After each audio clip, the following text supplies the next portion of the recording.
Buenas tardes, vamos a presentarles la práctica número 2, que es la teoría de los semiconductores.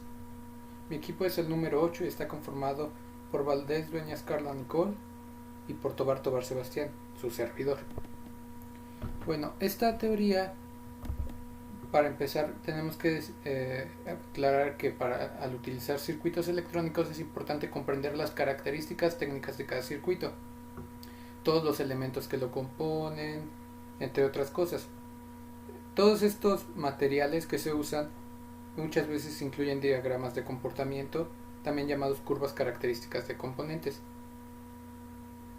Estos datos se encuentran en los manuales que vienen con el elemento.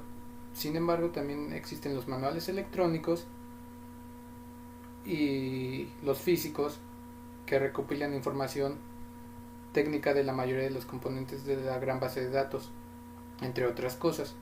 Esta práctica es para diferenciar las características de cada manual, físico y electrónico. Ahora, como podemos ver en la pantalla, aquí pone la matrícula del elemento, aquí la descripción, que en este caso es un diodo rectificador de silicio, que son dispositivos electrónicos que se utilizan para controlar la dirección del flujo de corriente en un circuito electrónico. Aquí podemos ver mucha información, por ejemplo el rango de temperatura, el voltaje de alimentación, entre otras cosas. También aquí un rectificador de plástico de uso general, igual su rango de temperatura, su voltaje, y estos son otros elementos que podemos usar para sustituir en caso de no contar con el rectificador de plástico de uso general, perdón. Y existen dos tipos de manuales, como lo comenté previamente: el electrónico, que en este caso sería por internet, y el físico. El electrónico lo buscas en internet y en una página pones el nombre del elemento que quieres buscar o un código y te aparece fácilmente y lo puedes descargar y muchas cosas. Este tiene ventajas como que es muy rápido de encontrarlo, no gastas dinero en comprarlo, y en la fabricación no se gasta dinero y lo puedes llevar a todos lados. Sin embargo, tiene otras desventajas, como que no se puede usar sin internet, puede que haya información errónea al haber muchísimas fuentes y puede ser modificado muy fácil. Por eso no siempre tienes que confirmar la información con otras páginas.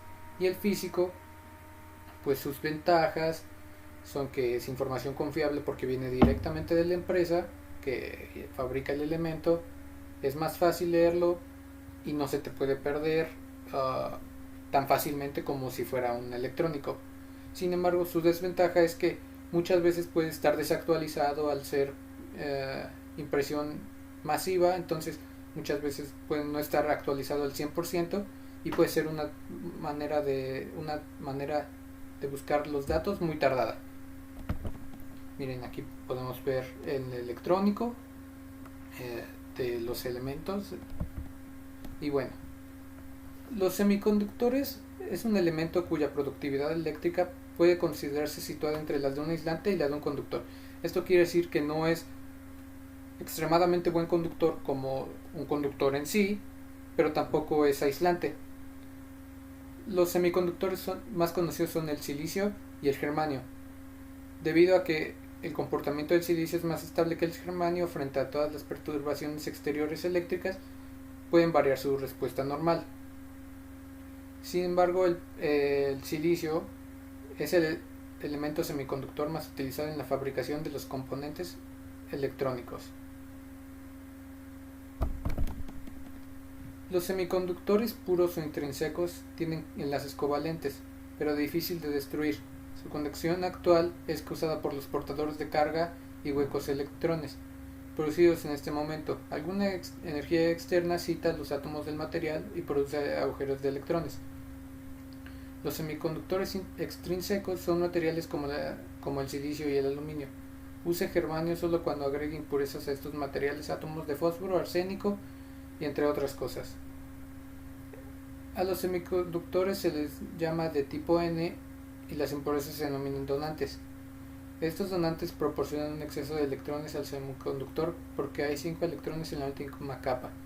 Por otro lado, si bombardea impurezas con materiales como aluminio, galio, indio, entre otros, los semiconductores pasan de llamarse tipo N a tipo P, y las impurezas se llaman receptores. Los átomos de estos materiales tienen 3 electrones en la última capa. Bueno, los dispositivos discretos. ¿Qué son? Son componentes electrónicos con un solo componente electrónico. Este puede ser pasivo o activo, no circuitos integrados. Este término se utiliza para distinguir los componentes de los circuitos integrados y de los circuitos híbridos, que constan de varios componentes electrónicos en un solo paquete. Estos se pueden clasificar según diferentes criterios, por ejemplo, su estructura física, que sería discretos e integrados. Ok, las bandas de energía. Los niveles de energía de los electrones en los átomos de cristal no coinciden con los de los átomos aislados. Un ejemplo es que en un gas, cuando ciertos átomos interactúan con otros átomos, se puede ignorar porque el nivel de energía no va a cambiar, va a seguir igual. Sin embargo, en un cristal, el campo electrónico generado por electrones atómicos adyacentes cambiará los niveles de energía de los electrones atómicos circundantes. De esta forma, la banda de niveles de energía separada en carbono se convierte en un sistema electrónico que sigue el principio de reproducción de Pauli, lo que imposibilita tener dos electrones en el mismo estado, convirtiendo así niveles de energía discreto en bandas. La distancia entre los niveles de energía se convierte en energía muy pequeña, y la diferencia entre la energía máxima y mínima puede variar según la distancia entre los átomos y su configuración electrónica. Bueno, vamos a hablar un poco de las teorías atómicas que han salido. Por ejemplo, la de Aristóteles. Este señor decía, este filósofo decía que la materia era continua y podía dividirse indeterminablemente en proporciones más pequeñas.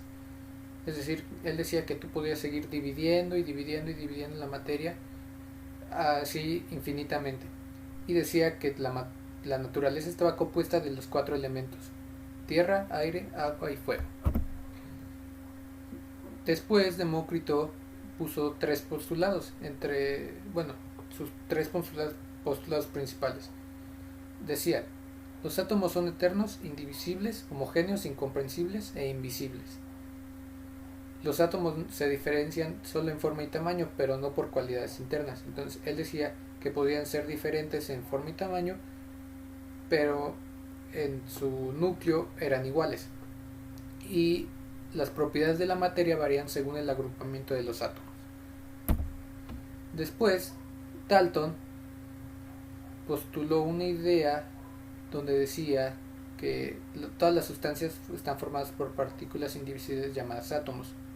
Los átomos de diferentes elementos tienen diferentes propiedades, pero todos los átomos del mismo elemento son exactamente iguales. Eso es lo que decía Dalton. Mientras Thomson decía que el átomo estaba formado por una esfera con carga positiva en cuyo interior están los electrones. También se le conoce como el budín de pasas, porque dicen que su modelo se parece a un budín con pasas incrustadas.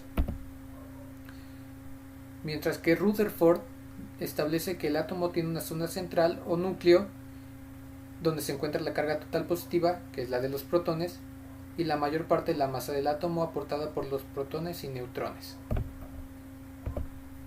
Schrödinger es un modelo cuántico no relativista. En este modelo los electrones se contemplaban originalmente como una onda estacionaria de materia cuya amplitud decaía rápidamente al sobrepasar el radio atómico. Después Bohr llegó y dijo que los electrones que rodean el núcleo de un átomo pueden ser internos o externos. Ambos tipos de electrones se encuentran en órbitas circulares alrededor del núcleo, y las órbitas tienen un número determinado de electrones según su distancia respecto al núcleo. Y bueno, eso ha sido todo. Esperemos que hayan entendido y que quede todo claro. Muchas gracias por su atención.